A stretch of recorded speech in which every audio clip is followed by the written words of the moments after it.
Ibihe byiza kuri mukunzi wa Bwiza TV na bwiza.com aho uri hirya no hino mu bice bitandukanye. Muramutse kandi mwifurize ikaze mu kiganiro cya update cyo kuri aya manywa cyangwa se muri iki gitondo kuri bamwe abandi ku mugoroba. Ikiganiro kirimo makuru agezweho. Tugiye kureba uko bimeze. I Geneve mu Busuwisi ngo byakomeje kugorana. Gusa abantu baravuga byinshi. Turaza kureba kandi inkuru zivugwa mu kibira. Turareba muri Minembwe, turareba mu bice bitandukanye, amakuru atandukanye, tura mu Rwanda, tura mu Burundi, turareba ibintu byinshi cyane bitandukanye, ariko byose bigize gute bikubiye mu makuru agezweho kuri uno munsi. Icyo twavuga cyambere nuko ejo nibwo hari inkuru ivuga ukuntu ingabo z'u Burundi ndetse na Wazalendo FDLR bakubitiwe mu Minembwe. Amakuru yaturukaga mu misozi miremire yavuga ko mu ntara ya Kivu ndetse n'uyu munsi y'amajyepfo hari mu Minembwe ikitwa Twirwaneho ngo yakunigiye abantu bari mu ihuriro rya Republika Demokarasi ya Kongo, ubwo ni ingabo za FARDC, ingabo z'u Burundi ndetse n'imitwe yitwaje intwaro irimo Wazalendo na FDLR.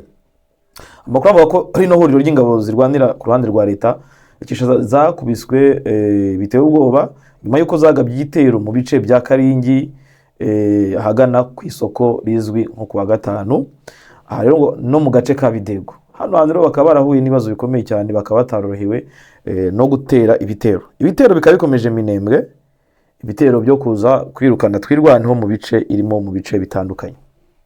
Tubahaye ikaze muri Prime Health Infinity. Ubu rwose biroroshye, nta mpamvu yo kwivuza ari uko warembye. Tugane tukugira inama zizewe kandi tuguhe produits z'umwimerere nziza ku buzima bwawe, zigizwe n'ibinini 80%, izindi zikozwe muri siro ndetse na powder zikomoka ku mugabane wa Aziya mu bihugu nk'Ubushinwa, Ubuhinde ndetse na Malaysia. Produits zacu zikoreshwa mu kwivura ndetse no kwirinda indwara zose zirimo iz'imyororokere ku bagabo n'abagore, kubura ubushake, gucika intege mu gikorwa no kutabyara, prostate, umwijima, umuvuduko w'amaraso, diabete, stroke, impyiko, umugongo, amibe, igifu, hemorrhoide n'izindi ndwara zose zananiranye. Abari muri Leta Zunze Ubumwe za Amerika naho twahagejeje stoke, abari muri Canada, Australia, Europe ndetse na Aziya namwe dukoresha iposita ndetse na DHL mu gihe cy'iminsi 7 gusa imiti yamaze kubageraho. Ku bari mu Rwanda ku Gisenyi ni ku muhanda w'Amadepo ibumoso umanukiye kwa Karaveri. I Kigali ni umuhanda uri inyuma y'isoko ujya Kigali Parents hakurya ya restaurant yitwa Vision. Wanadusanga kandi Goma ni muri gare centrale Dogoma hafi ya Rompwe umuryango wa kabiri aho bisi zisohokera. Turabibutsa yuko Goma na Gisenyi twamaze kubagezaho massage kugira ngo dufashe abakeneye kinetherapy, imitsi ndetse no kurwanya stress. Ku bindi bisobanuro waduhamagara kuri 0782 99 057 Tubahaye ikaze muri Prime Health Infinity. Ngo mu gusubiza nyuma kino gitero icyaje kubaho nuko Twirwaneho yahise itabara. Haba imirwano ikomeye, hano habaye imirwano ikomeye, imirwano yasize uruhande rwa leta ruri kwirukanka rurimo rugenda. Amakuru kandi akavuga ko zino ngabo z'u Burundi n'iza FARDC ndetse na Wazalendo FDLR basubijwe inyuma kuri uru rugamba bari bajemo, birukanwa barambutswa uruzi rwitwa Rwiko berekeza mu gace ka Bicumbi. Hano hantu ibintu bikomeje kugorana. FARDC yananiwe coalition yabo yananiwe kose gukura hari ahantu Twirwana M23 ndetse mu minsi yashize muri weekend ishize no muri cyumweru twatangiye nibwo twaba ko Twirwaneho yabashije gukubita abantu bitwa aba P5 kugeza n'ubwo bataye ibirindiro byabo barahunga mu gace ka Ndondo, kugeza n'ubwo umuvugizi wa Twirwaneho yaje kwemeza ko rwose kongeye kuba tombe, nyuma y'igihe kinini kajemo bando basirikare bari bazengeje abaturage batangiye kubiba. Byangombwa ko Twirwaneho ishyiramo ma operation y'abakomando. Zino operation zasize ibi bikundi bya coalition bitorohewe. Mu by'ukuri nava ko kari agace ka Minembwe urebye byo ine kwegera Minembwe kuri FARDC n'ingabo z'ubundi byabaye ikibazo gikomeye cyane. Urebye neza ntago Twirwaneho ikeneye ko abantu bayegera, ariko none wareba ugasanga iyi coalition nta mahitamo ifite n'amake ajyanye no kuba yifuza gufata Minembwe kugira ngo ibone inzira ibageza muri Haut Plateau, yifuza gukontorora Minembwe, ibice byose byegere Minembwe, za Karingi, za Bidegu, yifuza kandi kuba Mikenke, kuba muri santire ya Minembwe, bakagenda bakagera mu misozi yose ikikije Minembwe, ku buryo babona uko berekeza mu bice bya Remera, bice bya Uvira bisanzuye, kuko kugeza uyu munsi none ntabwo izi ngabo zijya zoroherwa no kuba zabasha kunyura muri ziriya nzira. Ibi kandi bibaye nyuma y'uko M23 yafashe ibice byinshi bikikije byose bya Haut Plateau, Moyen Plateau, ni ibice bitigeze bihira izi ngabo zihuriro, kuko zabikubitiwemo kugeza n'ubwo ni Minembwe bananiye. Bagerageje kenshi kuza Minembwe, bagerageje gufata bino bice byaranze, byageze naho batangaza ko iyi Minembwe bayifashe, Bikenke bayifashe, ariko no style ntago birakunda. Wenda gato kugira ngo umve uburyo abantu mu Minembwe bari kwishima ndetse n'abantu bakurikirana amakuru yawe, katwumve kano karirimbo kabo ubu kameze.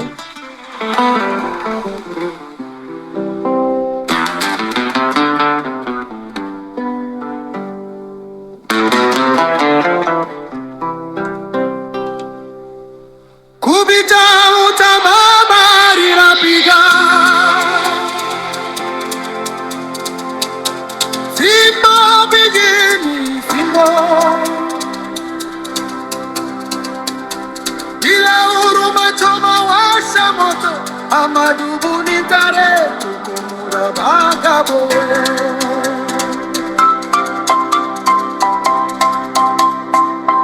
Kubita utamabari rapiga Simba bigini simba Bila huruma choma washa moto Amadubu nitare tukumura bagabo. Yes, mwabyumvishe rero uko mwabyumvishe uko bimeze. Hati kutababariye, iri jambo riba muri Ezekiel, nuko nibagiwe igice kibamo aho marayika yabwiye Ezekiel, marayika aho Imana yeretse Ezekiel ngo ibwira marayika ngo nafata inkota akubita atababariye, kandi ngo najya gukubita ahere ku basaza bari bicaye imbere y'urusengero. Gahere tukubita kandi here kutwo dusaza twicaye imbere, niko Bibiliya ivuga. Bigira story, igira inkuru zisa nk'izisekeje cyane, cyangwa se umva ko Imana itagiraga imikino.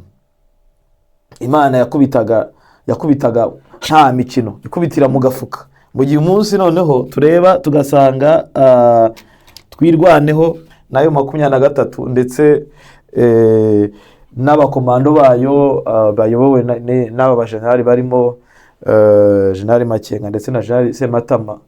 Muri iki gihe cyane General Sematama akoze ibintu bikomeye cyane muri kino gihe. Urebye uburyo Minembwe yari isumbirijwe, uburyo yari ifite ibibazo, abagabo barakubiswe pe, barakubiswe kugeza n'ubwo babohereza amadrone ya buri munsi. Nubwo mubona M23 nayo ibirira irizwa n'amadrone, ariko nayo yayakoresheje. So ijya rero nuko tumaze kumva kano karimbo kavuga nyine ndi kuva ku iryo jambo ryo Mose cyari Imana yabwiye marayika ati, yamwerekaga marayika ngo ari mubwira ati genda ukubite utababariye. Rubango yagomba kubita mu rusengero, ariko tuhere kwabo basaza kuko dusaza twicaye imbere y'urusengero, nabanga bati kubita utababariye. Ngaye nguko rubango ibiri hariya harare urugamba rukomeye. Dukunze tugaragaza uburyo abantu b'Imurenge Minembwe bafite ibibazo bikomeye cyane byo gusumbirizwa n'izi ntera hamwe za Wazarendo. Mu by'ukuri rimwe biba binababaje, biba wibaza uko bizagenda. Rero amakuru mfite nuko aba bagabo barakubiswe ku munsi w'ejo, twirwano ibarenza isoko, irabakubita, ibambutsa uruzi irabakubita. Bavuga ko ibitero n'imirwano ngo ikomeje kugaragaza ubukana bw'umutekano muke mu Minembwe no mu bice bikikije, aho ingabo za FARDC n'ingabo z'u Burundi, imitwe myinshi yitwaje intwaro bakomeje kugaba ibitero mu mihana ituwe n'abanyamurenge. Kugeza ubu ngubu bakavuga ko Burasirazuba bwa Kongo bukomeje kuba isibaniro ry'imirwano ihuza ingabo za leta, ingabo za Twirwano na M23 ndetse n'ingabo z'amahanga zivugwamo gufasha FARDC mu bikorwa bya gisirikare. Minembwe rero ni hamwe mu hantu hakunze kuvugwamo iyi mirwano muri iki gihe. Urebye neza kuva M23 yava mu Uvira, aba bagabo bahatwirwaneho bahora ku ikarayi ya drone, bahora mu mirwano ibitoroshye rwose, bahora mu mirwano bitoroshye. Mu makuru rero tugenda twakira nuko bihagaze, ariko mu by'ukuri twirwaneho ntiyorohe. Hanyuma tugarutse gato, tugiye gato Geneve mu Suisse, abantu benshi bagiye bumva amakuru avuga ko hari kunanirana, ndetse bamwe bakavuga ngo M23 yasabwe gutanga Rubaya se hari abari kuganira, ibi ni ibihuha. None se hari abagiye kuganira ku kintu, bari kuganira ku bintu bitatu. Icyambere baganiraho ni ukuba amasezerano ya ceasefire basinye ataregeze yubahirizwa. Icyo ni icyambere. Icya kabiri ni ukuba imfungwa, iherekanya y'ifungwa ritarabayo kubera iki leta itabyubahije kandi M23 yabyubahije. Ibyo ni ibintu bakoraga evaluation. Icya gatatu nicyo bita humanitarian. Humanitarian isaba gufungura ibibuga by'indege, kirimo icyagoma ndetse n'icyabukavu. Rubaya nta hantu iby'ubukungu birimo muri aya masezerano ya ntuza ya Washington ndetse na Doha. Iby'amasezerano ya Washington bya Doha ni iby'amasezerano ya Washington nibyo bya mu bukungu, ari byo birimo ibi birombe by'amabuye n'ubucukuzi bw'amabuye uko azakoreshwa n'uburyo azatunganyirizwa n'ahazajya, ndetse n'ibyo abantu bazabasha kugendingamo. Ibi rero abantu bumva ibyo abantu bumva biri kuvugwa mu by'ukuri ntago ari byo. Tugire critical analysis, kuko mu bintu bitatu nibyo bivugwa hariya mu Busuwisi.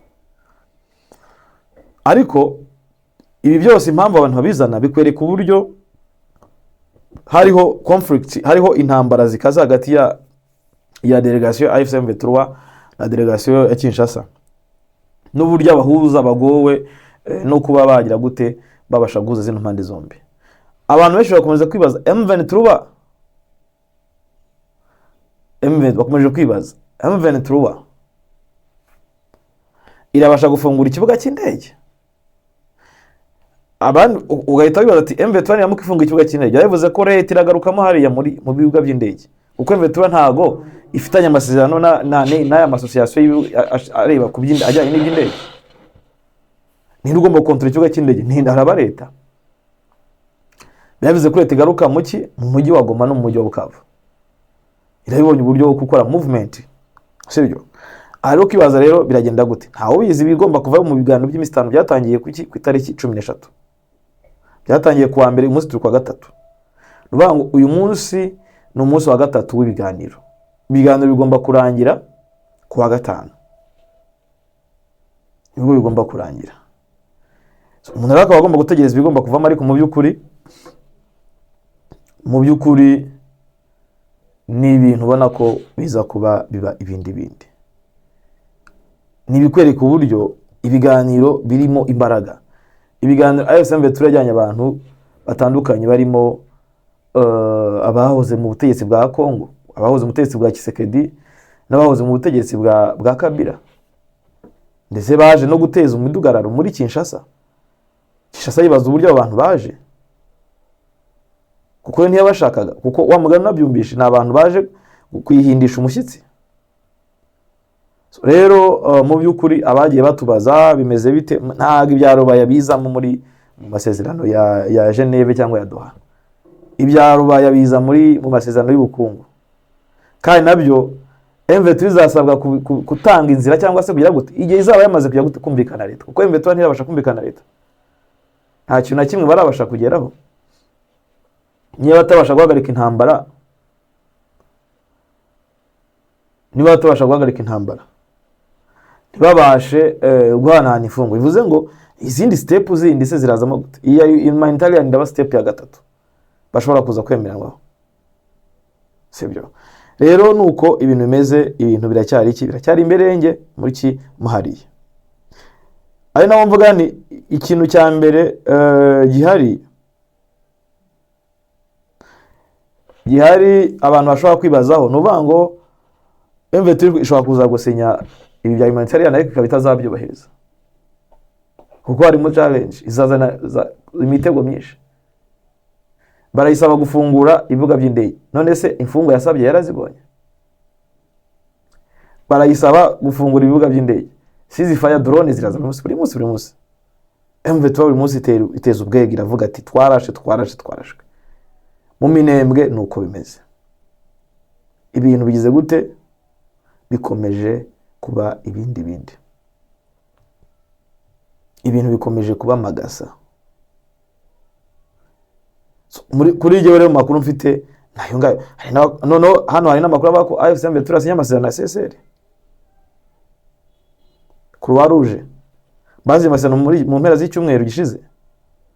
Ngo amasezerano yerekeye gutwara abasirikare mu ngabo za Repubulika Demokarasi ya Kongo. Tekiza kare bose kombitana, ariko se harabo yatwaye. Yabatwaye nta masezerano basinyanye. Hari abasirikare 5,000 leta yanze ivuga ko aba bantu bashobora kuba abagambanyi, ubwo nabo bari mu bigomba gutwara. Ariko leta ntiremera.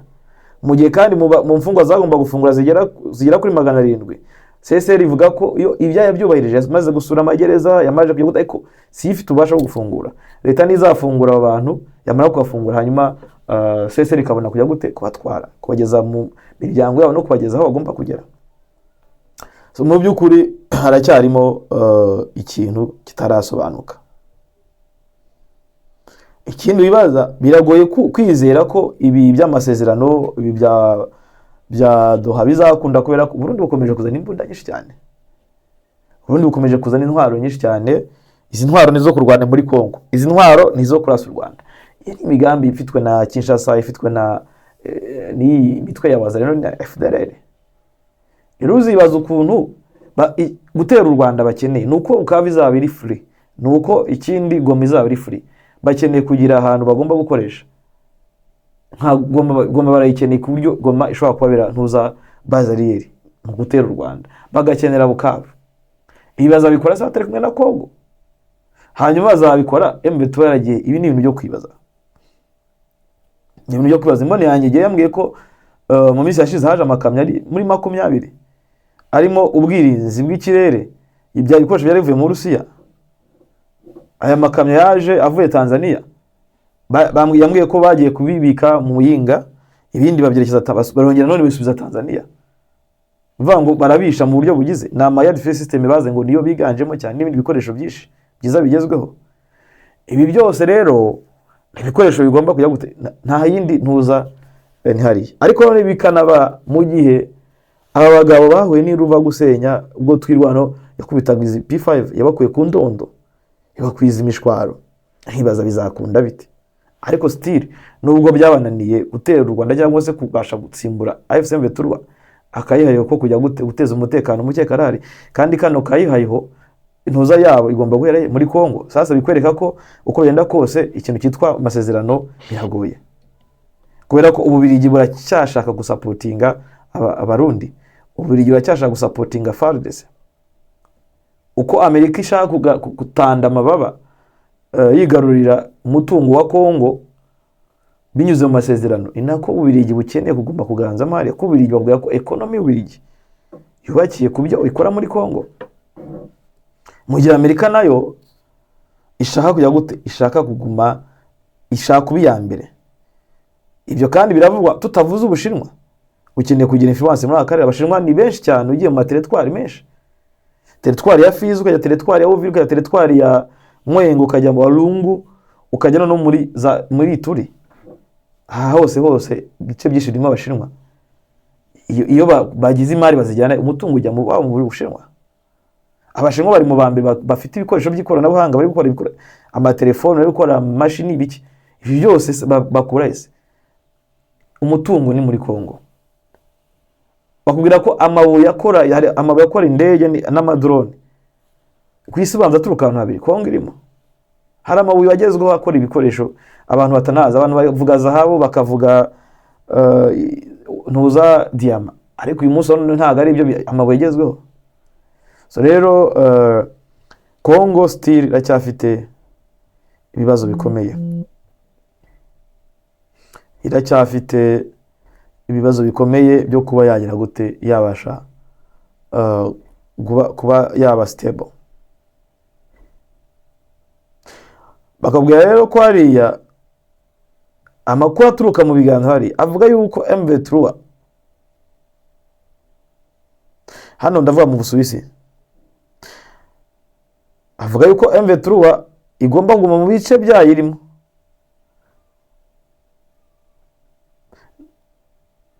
igomba kuguma mu bice byayirimo, ndetse ari navuga ko na Uvira M23 ngishobora kuzinjiramo.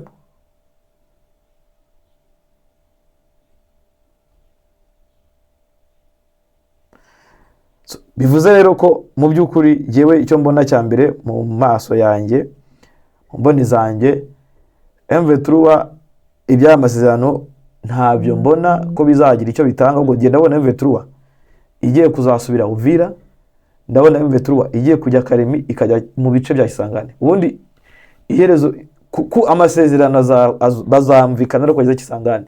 M23 itarajya honga izaraswa mpaka, M23 itarajya Uvira, itarajya Karemi, itarajya Kisangani, itararenga Kivu, izaraswa mpaka. Nta gihe na rimwe Kongo izigera yemera iki ibya amasezerano.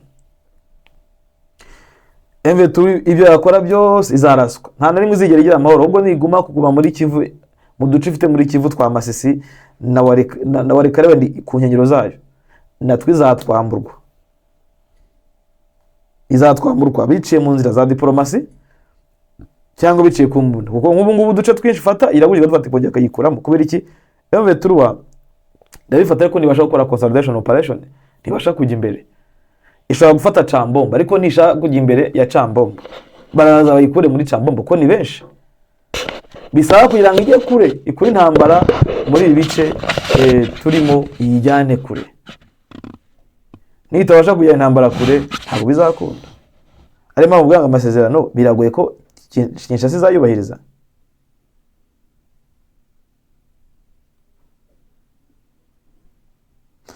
Bakubwira ko ngo M23 yabwiye mu biganiro birera bati nimugumya kurasa abaturage bo Minembwe mwica ababyeyi n'abana, mumenye yuko ngo Uvira amarembo yo kusubira Uvira ahari.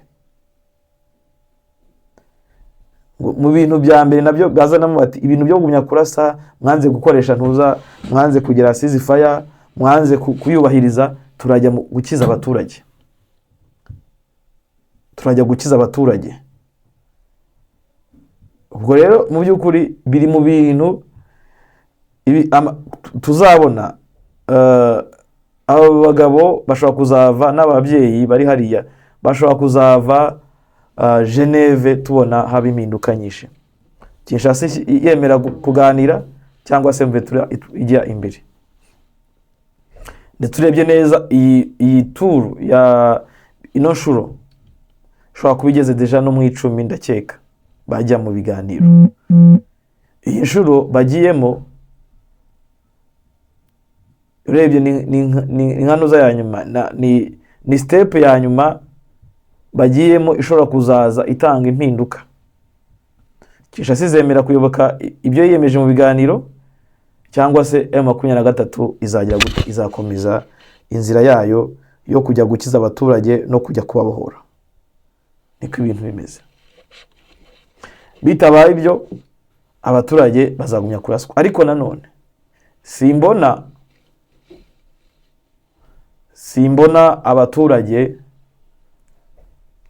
batazaraswa mu gihe M23 idakontorora bino bice, mu gihe Baraka igihari, mu gihe Uvira igihari, mu gihe Walikale ikiri hariya, abaturage bazaraswa. Ndetse na M23 izaraswa, drone zizabarasa, amatangazo azakomeza. So mu by'ukuri rero ukabona ko ibintu byagize gute, byamaze guhindura isura, bitu binaharibika. Mu by'ukuri update nabasha kubagezaho niyo ngiyo. Cyo navuga nuko ibiri mu Busuwisi harahinda, haravayo amakuru menshi cyane, ariko mu by'ukuri icyitwarwa cyo ntago kirimo. Bari kuganira kuri ceasefire, bakaganira kurekura imfungwa, kandi ibyo leta ntibikozwe maze igihe kinini byanze. Ikindi kintu gihari nuko M23 bakubwira ko M23 hari warning iri gutanga mu biganiro, itangamo warning ivuga iti mwabyanga mutabyemera turakora iki. bimeze nka last warning, ariko numareba neza byo tumaze iminsi tubatangariza ubona ko ibiganiro bihari ni iyi step iriho ni nyirantarengwa. M23 ifite abasirikare benshi barangije amakosa bicaye umwanya munini bakeneye gukomeza, kuko no kubira igisirikare kugira abasirikare bicaye gusa bategereje kurya bazagucika, bazayigira muri business, bazigira mu bindi, nta kosa baha ahubwo bashyize ku burinzi. So M23 ikeneye kugira gute ko abasirikare bagira gute bakora movement. Umuriro ushobora kuba FARDC nayo kandi ifite abasirikare benshi yamaze gusohora benshi. Abasirikare bagiye gute bakeneye kujya muri ku muriro, bakeneye gukora activity cyangwa se ukabajyana ku ikosi. Ubunezo bajyana ku ikosi nubakura ngo hazaza iki M23 zahakaba. Hanyuma M23 nawe nubajyana ku ikosi FARDC zabakaba. So bose bari muri challenge. Ikindi abagabo baguze ibikoresho baguze bikeneye kujya gute, bikeneye gukoreshwa, aribyo nibyo bakeneye gutestinga. Buri wese akeneye kubitestingira kundi.